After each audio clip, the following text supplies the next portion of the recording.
uramutse ushoboye kurema umuntu wifuza kuba we, wahinduka nde?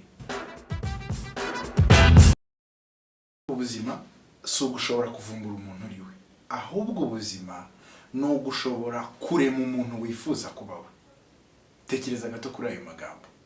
N'ay'ubwenge yavuzwe n'umuhanga witwa Bernard Shaw. Uramutse ushoboye kurema umuntu wifuza kuba we, wahinduka nde? Wahinduka iki? Tekereza buri munsi ugiye ubyuka, intego nyamukuru y'uwo munsi ikaba ari yuko utera intambwe igana ku kuba umuntu wifuza kuba we. Wagira iterambere ringana gute mu buzima bwawe? Birumvikana ko nk'uko uri gusubiza ibyo bibazo koko wumva ko guhinduka umuntu ushaka kuba we byaguteza imbere cyane.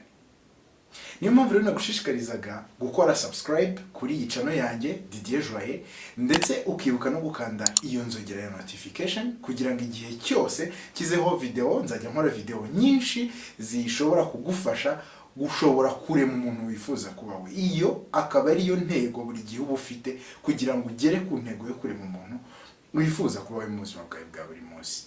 Igihe cyose nzakiraho video, niba wamaze gukora subscribe wanakanze kuri iyo nzogera ya notification, uzajya uba uwa mbere mu kuyibona. Tubonane muri video ikurikiraho.